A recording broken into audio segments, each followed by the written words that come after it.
और लोग एक एक करके सिर्फ 30 सेकंड में जॉम्बीज में बदलने लगे। अब जॉम्बीज की संख्या लगातार बढ़ रही थी, जबकि गवर्नमेंट और साइंटिस्ट्स इस महामारी का कोई समाधान निकालने में असफल रही थी। इसी महामारी के बीच कुछ लोग एक रेस्टोरेंट में फंस चुके थे, क्योंकि बाहर कई भूखे जॉम्बीज उनका इंतजार कर रहे थे। अब फिल नाम के आदमी ने एक योजना बनाई। उसके मुताबिक सन, जिसे इंग्लिश नहीं आती, खिड़की पर दस्तक देगी, जिससे जॉम्बीज उस तरफ आकर्षित होंगे और फिर बाकी लोग बाहर जाकर जॉम्बीज के पैरों पर वार करके उन्हें खत्म कर देंगे। फिल उसके पास आया और इशारों में समझाने लगा, लेकिन सन को लग रहा था कि वे लोग उसे बलि का बकरा बना के यहीं छोड़ के भाग जाएंगे। कोई रास्ता न देख के वह राजी हो गई। राहत की सांस लेते हुए उसने खिड़की पर दस्तक देना शुरू कर दिया, जबकि बाकी लोग अलग अलग दरवाजों से बाहर निकल गए। जैसे ही जॉम्बीज का ध्यान उसकी तरफ गया, बाकी लोग पीछे से उन पर टूट पड़े। लेकिन लड़ाई के दौरान कई गलतियां हो गईं और हालात इतने बिगड़ गए कि कुछ लोग लगभग मारे ही जाते। सही समय पर सन ने दरवाजा खोल दिया, जिससे सभी दोबारा रेस्टोरेंट के अंदर लौट सके।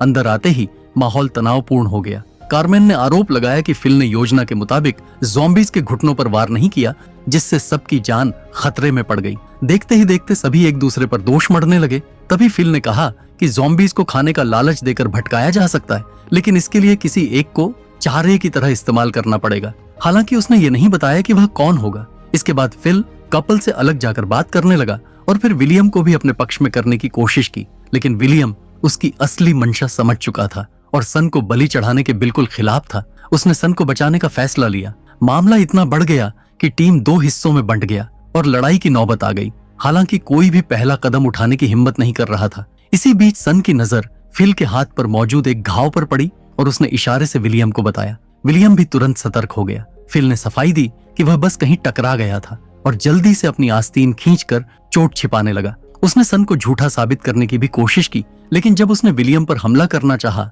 तभी पीछे से रेड ने मौका देखकर उसे बेहोश कर दिया। इसके बाद बाकी लोगों ने मिलकर उसका काम तमाम कर दिया। दूसरी ओर रोज, स्पियर्स और वह बूढ़ा आदमी जिसने इन्हें बिल्डिंग से निकाला था, शहर के बीचों बीच जाने का फैसला करते हैं। उनके पास न खाना था, न पानी, और लगातार भूख प्यास से उनकी हालत खराब होती जा रही थी। कुछ महीने पहले सैनिक रोज की बेटी और कुछ लोगों को सुरक्षित जगह पर ले गए थे। तब से रोज अपनी बेटी को ढूंढ रही है। रोज को तो अपनी बेटी के भ्रम भी दिखाई देने लगे थे। स्पियर्स भी बेहद थक चुका था और आराम करना चाहता था। तभी उन्हें सामने एक रेस्टोरेंट दिखाई देता है, वही जगह जहां सन और बाकी लोग मौजूद थे। वे उसकी तरफ बढ़ते हैं, लेकिन अचानक 2 जॉम्बीज बाहर निकल आते हैं। स्पियर्स की गन में केवल 2 गोलियां बची थीं और उसकी निशानेबाजी भी खास नहीं थी, इसलिए उसने तय किया कि सही मौके का इंतजार करना बेहतर होगा। उसी समय रेस्टोरेंट का दरवाजा खुला, क्योंकि फील को चारा बनाकर बाहर फेंका जा रहा था। मौका मिलते ही स्पियर्स ने गोली चलाई और एक ज़ॉम्बी को ढेर कर दिया, लेकिन दूसरी गोली ज़ॉम्बी के पेट में लगी, जिससे वह और उग्र हो गया। तभी रेस्टोरेंट के बाकी लोग भी बाहर निकल आए और मिलकर ज़ॉम्बीज के साथ साथ फील का भी अंत कर दिया। अब पूरी टीम एक जगह इकट्ठा हो चुका था। आगे की योजना बनाने के बाद वे रेस्टोरेंट छोड़कर आगे बढ़े। रास्ते में एक मिलिट्री चेक पॉइंट पर तैनात सैनिकों ने उन्हें देखा, लेकिन उन्हें कोई खास खतरा नहीं समझा। इसके बाद रोज कपल को साथ लेकर दरवाजे तक गई और सिक्योरिटी कैमरा की तरफ देखकर पूछा कि क्या वहां 2 महिलाओं के लिए जगह उपलब्ध है। निगरानी कर रहे ऑफिसर ने उन्हें तुरंत अंदर बुला लिया और पूरी जांच पड़ताल करने लगा। जांच के दौरान ऑफिसर रोज के शरीर को गलत तरह से चुनने लगा। इसके बाद एक ऐसे जगह में पहुंचाया जहां बाहर की तबाही के मुकाबले जिंदगी काफी आरामदायक थी। वहां खाने पीने की भी कोई कमी नहीं थी। रोज को एक कमरे में रखा गया जहां कई अन्य सर्वाइवर्स भी मौजूद थे। उन्हीं में लांस भी था, जो किसी तरह अब तक जिंदा बचा हुआ था। रोज को देखते ही उसने उसे पहचान लिया। इधर कपल को यहाँ के बॉस से मिलने ले जाया जा रहा था, लेकिन मौका मिलते ही उन्होंने चुपके से पीछे का दरवाजा खोल दिया और स्पियर्स, सन और बूढ़े को अंदर बुला लिया। इसके बाद वे उन्हें वेपन स्टोरेज तक ले गए, जहां गार्ड को बेहोश करके 3 बैग हथियारों से भर लिए गए। फिर उन हथियारों को वेंटिलेशन डक्ट में छिपा दिया गया और सन के साथ कारमेन का बॉयफ्रेंड रेड उन्हें आगे पहुंचाने लगा। उधर विलियम कारमेन के पीछे पीछे भीड़ भाड़ वाले इलाके में पहुंचता है, जहां रोशनी और चहल पहल अब भी बनी हुई थी।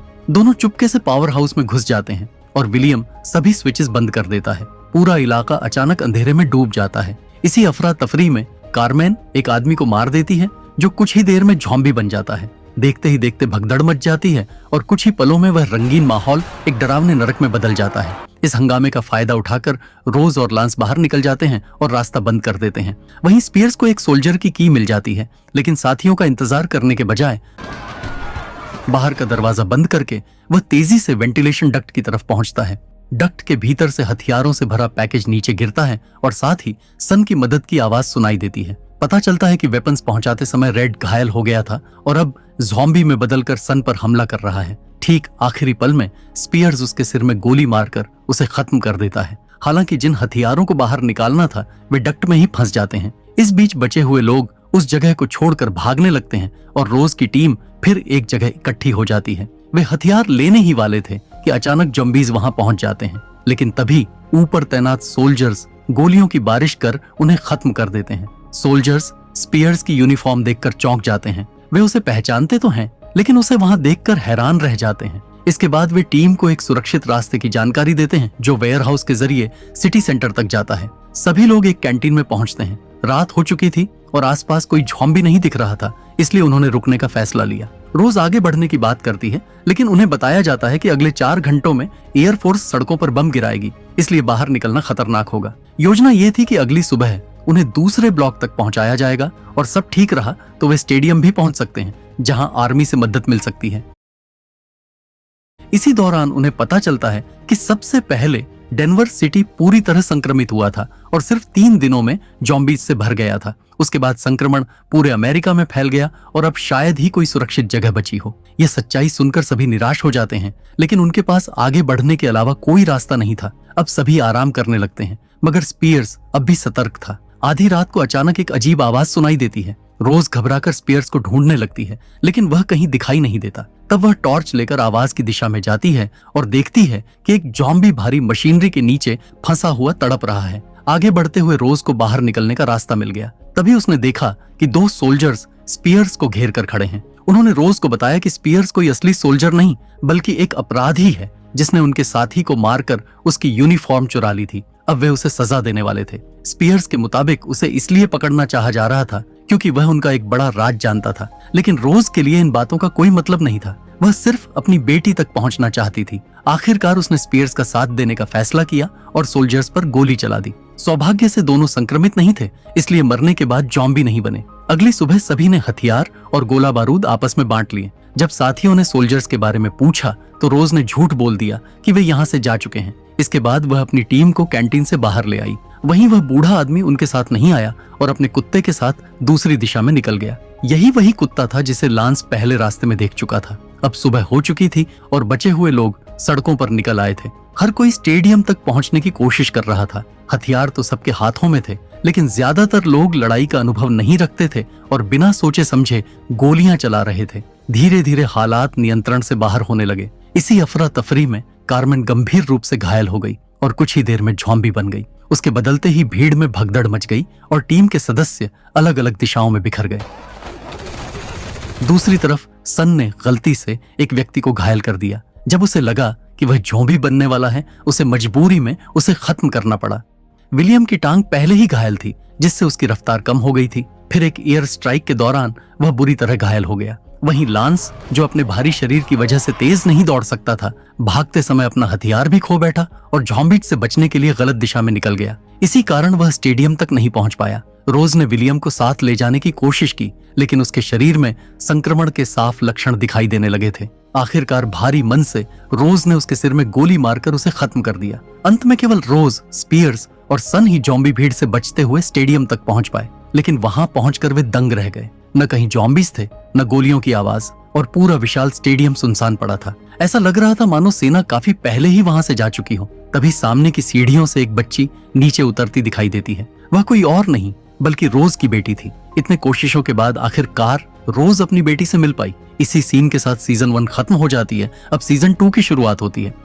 अब कहानी 4 महीने आगे बढ़ती है। उस दिन लांस ज़ॉम्बीज से बच चुका था। वह अब डर के साथ जी रहा है और सड़कों पर भटक रहा है। एक दिन वह एक कार से गैसोलीन चुराते हुए दिखाई देता है। जैसे ही वह टैंक भर रहा था, सामने एक ज़ॉम्बी आ जाता है, इसलिए वह तुरंत कार स्टार्ट करके वहां से निकल जाता है। रास्ते में उसे एक महिला मदद के लिए पुकारती दिखती है। उसकी मासूमियत देखकर लांस कार रोक देता है, लेकिन जैसे ही वह दरवाजा खोलता है, महिला ड्राइवर साइड की तरफ बढ़ जाती है और उसका बॉयफ्रेंड लांस की गर्दन में गोली मारकर उसे कार से बाहर फेंक देता है। असल में दोनों के उसकी कार चुराने आए थे। हालांकि उनकी किस्मत ज्यादा देर साथ नहीं देती। घबराहट में कार बंद हो जाती है और अब ज़ॉम्बी बन चुका लांस उनके पीछे पड़ जाता है। डर के मारे दोनों भागते हैं, लेकिन लांस लगातार उनका पीछा करता रहता है। वह कई बार उन्हें पकड़ने की कोशिश करता है और बार बार असफल भी होता है, फिर भी हार नहीं मानता। आखिरकार वह आदमी किसी तरह एक दूसरी गाड़ी लेकर वहां से निकल जाता है, लेकिन लांस उसका पीछा छोड़ने को तैयार नहीं होता। लांस सोच रहा था कि आग लगे बस्ती में, मैं मेरे मस्ती में। कुछ देर बाद एसयूवी सड़क किनारे दुर्घटनाग्रस्त हो जाती है और लांस दूर जा गिरता है। अब उसे दर्द का एहसास तक नहीं होता।